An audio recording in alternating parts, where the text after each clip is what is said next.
Hey everybody, Ryan Neo here. Welcome to the channel. Today we're going to break down the F-16 versus the Su-27, and this might be the matchup that happens the most often as the Ukrainian F-16 enters service and goes up against Russian aircraft. I'm going to do a breakdown of the Su-57 versus the F-16. The Su-27 versus the F-16, though, to me is a way more likely scenario because these things actually exist. They're not just balsa wood prototypes that are sitting in hangars. There are some operational Su-57, so calm down, Su-57. We know there's one or two of you out there, but the Su-27 has over 100 in service in Russia with different variants being produced, and those different variants are the Su-30, the Su-33, which is the Navy variant of that, and they've just kind of expanded and built upon the Su-27 to make it a little bit bigger. Kind of think of like the F-15C being turned into the F-15E, the F-15EX, etc. That's kind of what they've done with the Su-27. The reason why they built the Su-27, so this is actually pretty important. Back in the 60s or 70s, believe it was the 60s, they basically saw the US building an FX program.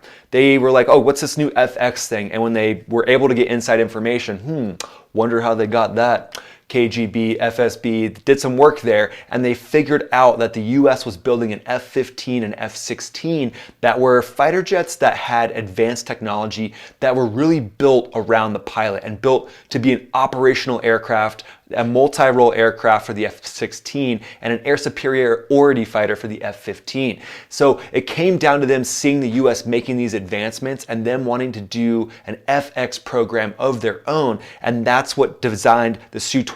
That's what brought the Su-27 to life. They wanted to create something that was operator friendly, was BFM, basic fighter maneuver friendly, so that's why the Su-27 came to life. So when I think of the F-16 going up against the Su-27, I think this matchup is going to be formidable. I think these two jets were basically designed and made to fight each other. So it'll be interesting. In my money, if I'm betting on what aircraft is going to win, I'll tell you that at the very end. So stay to the end of the video to check that out. We'll dive into the Su-27. We'll dive into some of the specifics of the weapons that it carries, what I think it would do against the F-16, and what the F-16 would do in return to counter the threat of the Su-27. This is for the Ukrainian Air Force F-16 that they're going to be getting in the next few months. The pilots are being spun up right now, so this video will be very applicable. Let's talk about the design of the Su-27. So it's a twin-engine, twin-tail aircraft that was designed to be a multi-role aircraft. It has 150 round of 30mm ammunition, and that's compared to about 550 or so rounds of ammunition that are 20mm on the F-16.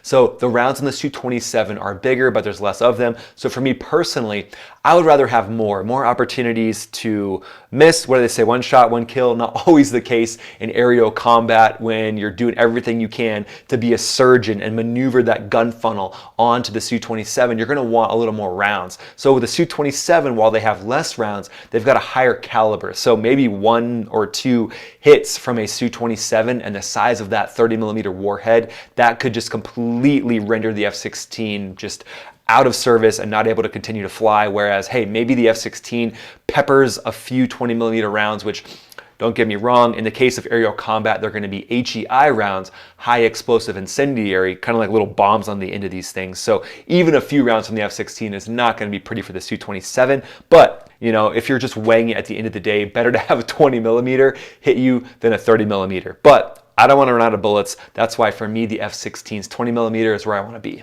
Let's talk about the weapons that the Su-27 carries and what they're going to have on them when they face the Ukrainian F-16s. So first of all, like we talked about before, they're going to have 150 rounds of 30mm, and then they're going to have a range of air-to-air missiles. That's going to include an AA-10 Alpha Alamo, and that's an all-aspect medium-range missile. It has semi-active radar homing. Then they're also probably going to have the A-10B Alamo. That's an infrared homing missile that has a range of up to 60 kilometers. And then for the close end, they're going to have the AA-11 Archer, which is essentially like the AIM-9 Mike or AIM-9 Lima, and the range on that thing is going to be somewhere around 20 kilometers. So when the F-16s go up against these, they're going to be facing semi-active radar missiles, and they'll be facing heat-seeking missiles as the Su-27 will be facing from the F-16 in whatever form of semi-active radar missiles the F-16 has, and I'm guessing some variant of the AIM-9, probably AIM-9 Mike, that the F-16 will be carrying when it goes up against the Su-27. And then the Su-27 can carry a varied amount of air-to-ground munitions as well, anything from 250 pounders all the way up to 2,000 pounders, so it's definitely versatile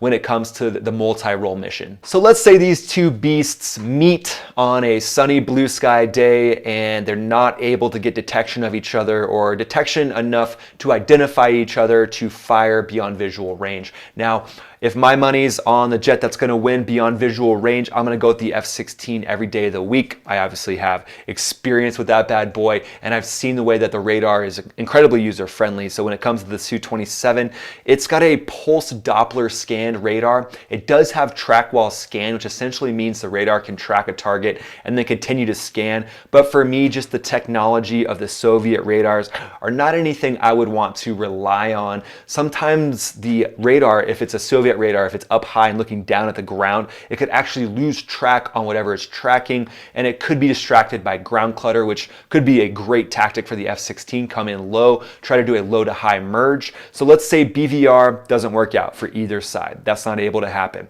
Now what's going to happen is what's called a WVR, within visual range engagement. You guessed it. That's the basic fighter maneuvers, like two knights jousting, going up against each other. So ultimately, when it comes down to these two fighters, pretty evenly matched. But the thing I like about the F-16 is that you can literally rip this thing, bend it around at 9 Gs, and it's just built for it. With the bubble canopy and the visibility out of the F-16, you're going to have way more of an opportunity to not lose sight. Now the Su-27 does have decent visibility out front, but it's got a big canopy bow, which could be distracting, and the rearward visibility is not as good as in the F-16. So if the Su-27 were to find themselves defensive, they're not going to be able to defend well, and what I'm guessing they're going to do if an F-16 gets behind them is they're going to continually reverse their turn, trying to get a visual, which is not good basic fighter maneuvers tactics. As soon as someone reverses their turn, you're basically putting yourself in a position where you're presenting closure opportunities for the aircraft behind you to just roll in and be that surgeon with the gun funnel and just make it happen. But when it comes to a high aspect merge between these two beasts, what would happen is most likely the F-16 should go one circle, which is just point at this thing as fast as you can, maybe get a high off bore sight shot with the AIM-9X, but try to get a gunshot as fast as possible. When it comes to the Ukrainian pilots training, they're really going to want to double down on the 9G capability and the assertiveness of the F-16 control system, where you can basically point it, put it where you want it, and make it happen. Now, if they do go two circle, which essentially means the jets just turn away from each other and they do what's called a rate fight. They try to outrate the other jet and get behind the other jet. The best thing for the F-16 again is to try to make the Su-27 lose the visual, and that can happen very easily in a two circle fight when you're trying to look across the circle at the other aircraft, especially on like a blue sky day with blue ocean underneath. Say this fight happens over the ocean, or if there's ground clutter, maybe some clouds down low, and you're able to make that other aircraft lose sight. So really it comes down to the blocking and tackling, the fundamentals of basic fighter maneuvers, which is not something that the Russians practice very often, but it's worth saying, not something the Ukrainians have practiced very often either in their MiG-29. So really doubling down on their training in the UK, in the US, and the Netherlands with the Norwegians, that's going to be one of the biggest caveats that I'll say that will give the advantage to the F-16. It's really going to come down to the pilot's training and how able they are to max perform the aircraft. Every time I would step inside the F-16 or the F-15E for that matter, to me, it was all about how do I max perform this jet today? What can I do to push my body to the limit, to push this jet to the limit to where there's nothing left? I literally leave it all on the field. And that's the mentality that these Ukrainian fighter pilots are going to have when they're fighting the F-16. But what comes with that is discernment, right? Because the F-16 kills a lot of pilots with G blackouts. You basically go into a position where you're pulling too many Gs, you're in the heat of the moment, and it's called a G-induced loss of consciousness, which is a G-lock. So you really want to be able to thread that needle in between being super aggressive and super assertive, making it happen, but knowing your body's limits and knowing that if you keep pulling, once you start to feel a gray come in, even if you're in the heat of battle, if you keep pulling, you're done, because G loss of consciousness is going to get you killed in a dogfight 10 times out of 10, where if you just ease off and allow your body to come back, allow yourself to be back with a present mind, you're more able to get the kill instead of just putting your fangs to the floor where you just balls to the wall, no matter what, I'm going to try to get this shot off right now. So it's going to come down to a lot of discernment and mindset for these Ukrainian fighter pilots. And for any of them that might watch this video, I want to say, be very cautious with the Viper. You can accelerate at 420 knots and 9 Gs level flight, which I'm sure you know by now,